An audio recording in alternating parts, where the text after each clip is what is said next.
Hello, welcome to my channel. My name is Brighton, and today we are reading and reviewing The Lord of the Rings by J.R.R. Tolkien.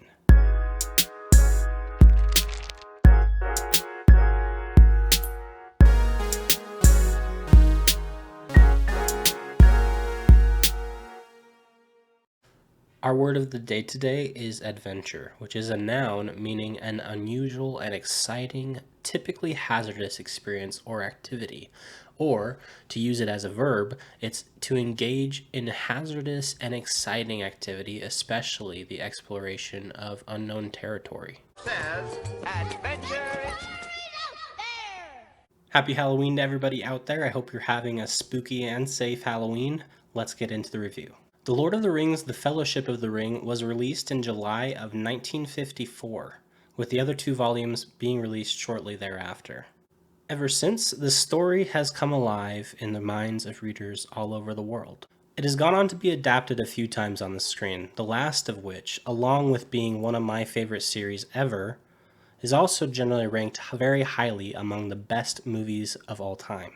There are also current projects being produced that are loosely based on Tolkien's lore. Conflicted. The books were most popularly released as a 3-volume set internally divided into 6 books. That's how I'll be referring to them throughout this review, as 1 through 6 rather than 1 through 3. I absolutely love The Lord of the Rings. I love the story, I love the characters. I watched the movies, the extended editions, of course, all the way through a few times a year. Growing up, my mom read us the books, me and my little brother, and she actually had to stop because her Gollum voice was too creepy for us. We got too scared to keep going. It was too terrifying. We couldn't handle it.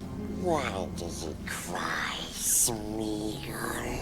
But it wasn't until a few years ago that I actually bought a book set for myself and read through them sequentially.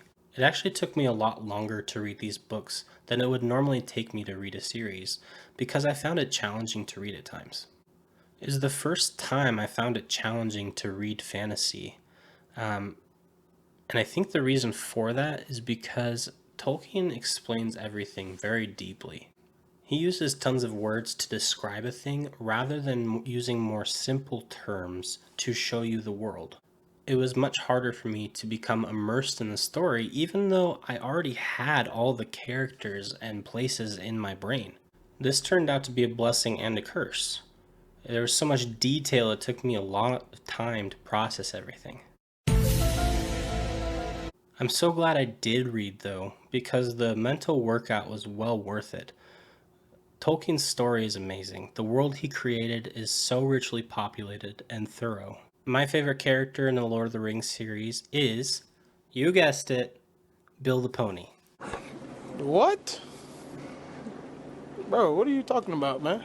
My top 5 are legitimately Bill the Pony, Samwise Gamgee, Tom Bombadil, Aragorn, and Éowyn.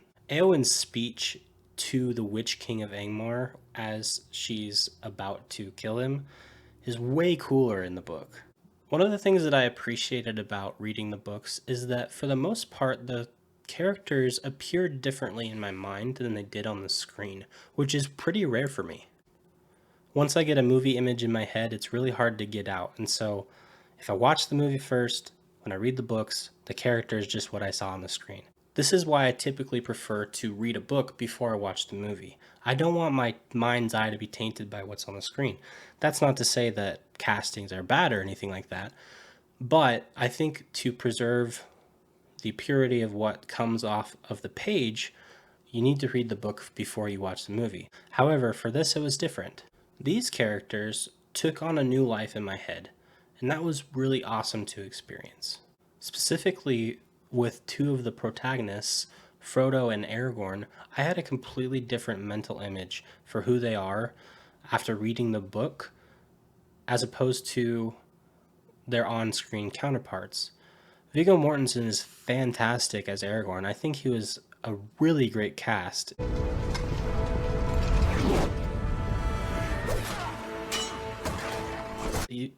The story behind him getting cast for that role is amazing. However, in my mind's eye, as I was reading, he looked different to me. There were some characters that looked the same to me, like Sam and Gandalf, but I really appreciated that Tolkien's writing is so good that my imagination wasn't overshadowed by previous depictions of the characters. With that being said, however, I was pretty disappointed reading the battles. As you read, the battles are much simpler and not as epically depicted as in the movies. The battle for Helm's Deep is a prime example of this. In the Two Towers movie, the Battle of Helm's Deep is freaking awesome. It's epic. In my opinion, it's the best battle sequence in all of cinema history. In the book, however, it's much more of a side note than a major part of the story. The books seem to be much more character driven in the sense that they focus more on what individuals are experiencing than the wider scope of things.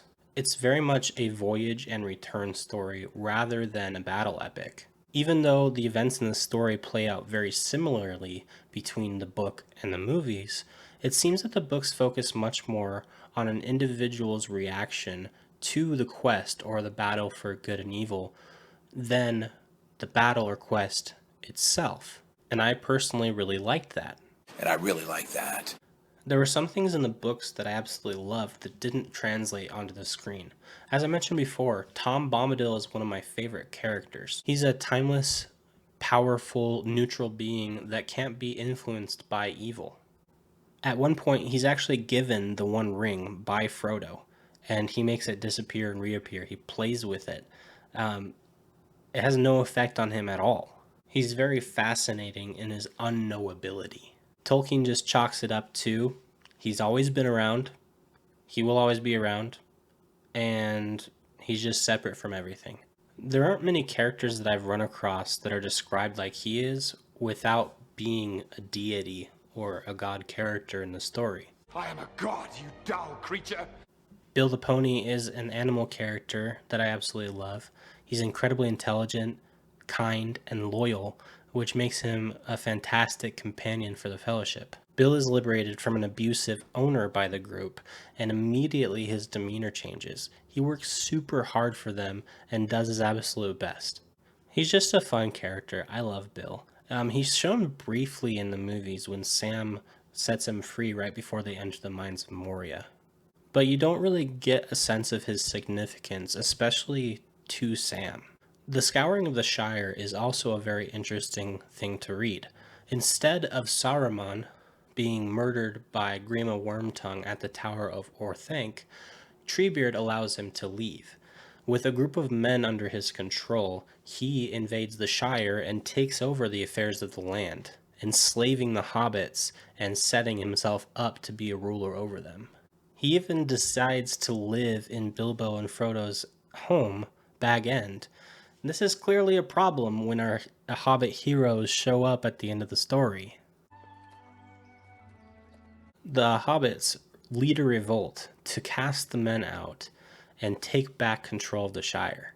Saruman is still taken out by Grima Wormtongue, but it happens on the steps of Bag End, before the scouring starts. Obviously, another battle sequence at the end of the journey to destroy the ring just wouldn't make sense in a movie. It would take the audience out of the story. I would love to see some sort of depiction, though, of the Scouring of the Shire at some point. You get a sense of the change that has happened in Merry and Pippin, Frodo and Sam over the course of their journey. They become leaders of their people to drive the men out of their country. It's really, really cool, and I really enjoyed reading it. Another storyline that was awesome to read was the hands of the King Aragorn being the hands of a healer, being the only thing that can drive the despair out of the hearts of men and heal them from the darkness that they had been corrupted by from the influence of Sauron. You do get a little bit of a sense of it in the extended editions in the third movie when he heals Éowyn, but it's so much deeper and more significant in the books. There are a ton of other small details and storylines that didn't make it into the movies because they just didn't have time. Even though the movies are so long, when you watch the extended editions, they did not have time to put everything into the movies. But these are the main ones that I've enjoyed reading. Listen, I wouldn't dare criticize these books. I will say, however, that there were times in the story where it just dragged. How long is this going to take? Like I mentioned before, there were some points during the story that I had a really hard time getting through it. While you're reading through the books, there are some things that happen simultaneously, but obviously have to be presented sequentially. For example, at the end of the Battle of Gondor, you go back to Frodo and Sam at the beginning. He basically says, while this was happening, and then he goes into that. It's a bit disorienting and it took me out of the story. Particularly at the end of the 5th book / beginning of the 6th book, I had to put it down for a while and then come back to it later.